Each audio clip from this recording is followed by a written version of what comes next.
అయితే civil services crack చేస్తాను, topper అవుతాను అని మీరు ఊహించుండరు, నేను అనుకోవటం. ఎందుకంటే జనరల్గా మీరు ఎవ్రీ క్లాస్లో ఒక 30 మంది పిల్లలు ఉంటే ఈ 30 మందిలో మన ప్లేస్ ఏంటి, మన స్థాయి ఏంటి, మన స్థానం ఏంటి అనేది మనకు తెలిసిపోతుంది. బట్ ఓపెన్ కాంపిటీషన్ అన్నప్పుడు మనకు జనరల్గా తెలియదు మనం ఎక్కడున్నాం ఏంటి అని. బట్ ఏదైనా ఊహించారా అసలు ఫస్ట్ 10 ర్యాంక్స్లోనే వస్తుంది లేకపోతే ఏదైనా అని?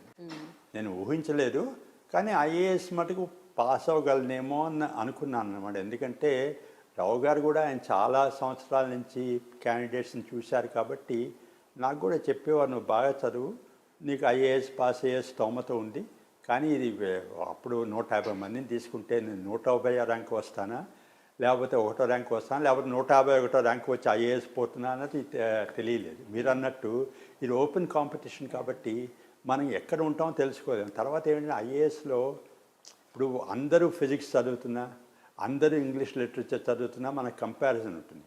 మనం అన్ని డిసిప్లిన్స్ నుంచి వాళ్ళతో మనం కంపీట్ చేస్తున్నాం కాబట్టి చాలా కష్టం. మనం ఎక్కడ ఏ ప్లేస్లో ఉన్నాం. తర్వాత ఇప్పుడు కొన్ని ఐఏఎస్ పరీక్షలో అలహాబాద్ యూనివర్సిటీలో చదివితే మీరు ఐఏఎస్ పాస్ అవ్వగలరు, తర్వాత ఢిల్లీ యూనివర్సిటీలో చదివితే, తర్వాత ఒరిస్సాలో చదివితే మీరు ఒరిస్సాలో కటక్లో famous college Ravenshaw college, అక్కడ నుంచి చాలామంది ఐఏఎస్ వాళ్ళు వచ్చారు. తర్వాత ఐఐటీస్లో చదివితే ఐఏఎస్ వస్తుంది, ఏవేవో కొన్ని కాలేజెస్లో చదివితే మీరు ఐఏఎస్ పాస్ అవ్వగలరని అది కూడా ఉండేది. కానీ కష్టం అండి చెప్పడం మనం ఎక్కడ ఉంటాం ఏమిటో. బట్ మీరు టాపర్ అన్న సంగతి మీకు ఎలా తెలిసింది? అంటే అప్పట్లో ఇంత మీడియా లేదు, టీవీలు లేవు, అంత ఎక్స్పోజర్ లేదు దేనికి. సుబ్బారావు గారు నంబర్ 1 టాపర్ అని ఎలా తెలిసింది మీకు? అంటే అప్పుడు పేపర్లో పడే రిజల్ట్స్, కానీ పేపర్లో పడే రోజు ముందు రోజు సాయంత్రమే ఢిల్లీలో యూపీఎస్సీ వాళ్ళు బోర్డు కట్టేసి చెప్పి ఉండేవాను. నేను అప్పుడు ఢిల్లీలో, నేను కాన్పూర్లో ఉండేవాను ఐఐటీలో. పరీక్ష రాసేసి కాన్పూర్కి వచ్చాను. నాకు సాయంత్రం 4 గంటలకంతగా యూపీఎస్సీ వాళ్ళు ఆ బోర్డులో కట్టుంటారు. రావు గారు నాకు ఫోన్ చేశారు ఓకే కాన్పూర్కి. ఆ ఫోన్లు కూడా అప్పుడు పలికేవి కాదు కదా, కాల్స్. ఆయన ఫోన్ చేయడం సరిగా వినపడకపోవడం, ఆయన ఏమో నాకేమిటి నువ్వు పాస్ అయ్యావని చెబుతున్నారా, ఫెయిల్ అయ్యావని చెబుతున్నారా, లేకపోతే ఏ ర్యాంక్ వస్తుందని చెబుతున్నా, నాకు సరిగా వినపడలేదు. ఒక నిమిషం 2 నిమిషాలు మాట్లాడాక నాకు అర్థమైంది అనమాట. ఆయన ఊరికే కంగ్రాచులేషన్స్ అంటున్నారు కానీ I always knew you would make it అంటున్నారు కానీ ఏమిటో చెప్పట్లేదు. నాకే చెప్తున్నారు అర్థం కాలేదు. సరే ఈయన సరిగ్గా చెబితే బాగుండు, దేనికి కంగ్రాచులేషన్స్ అంటున్నారో, దేనికి I thought you would make it అంటున్నారు. తర్వాత నాకు 1.5 minutes అయ్యాక తెలిసింది అన్నమాట, యూ టాప్ ద లిస్ట్ అన్నారు. అది. So what were your feelings and that point of time? Rao garu మీకు చెప్పగానే ఫస్ట్ ర్యాంక్ అంటే it's not a joke, all India. అవునండి, అంటే it's not a joke certainly, and I did not expect it. తర్వాత ఏంటంటే మీకు చెప్పాను కదా, అప్పుడు ఐఐటీస్లో వెళ్ళి ఐఏఎస్ వచ్చేవాళ్ళు చాలా తక్కువ మంది.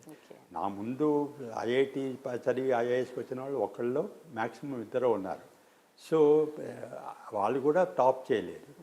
అలహాబాద్లో చదవాలి, ఢిల్లీలో చదవాలి, ఒరిస్సాలో చదివితేనే నువ్వు ఐఏఎస్ వస్తావని నేను ఏదేదో ఐఐటీలో చదివేసి ఢిల్లీలో 6 నెలలు రావు గారి దగ్గర చదివేసి మొట్టమొదటిసారి రాయడం, ఇది ఐఏఎస్ టాపర్ అంటే కొంచెం I was elated of course, but also very unexpected.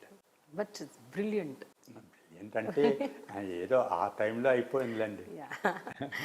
అదే అంటున్నాను, మీరు చాలా హంబుల్గా చెప్తున్నారు కానీ యాజ్ ఐ సెడ్ నాకు అటు ఊహిస్తుంటేనే ఇప్పుడు అనిపిస్తుంది, బాబోయ్ అసలు అంత ఓపెన్ మార్కెట్లో అంత కాంపిటీషన్లో ఫస్ట్ ర్యాంక్ అంటే.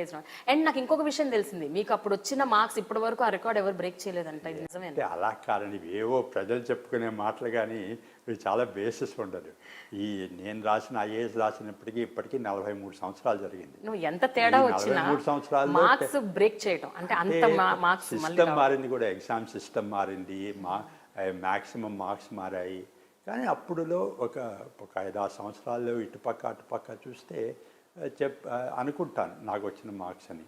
కానీ ఒక సంవత్సరం నుంచి ఇంకో సంవత్సరం కంపేర్ చేయడం కూడా మంచి, అది అంత అప్రోప్రియేట్ కాదండి.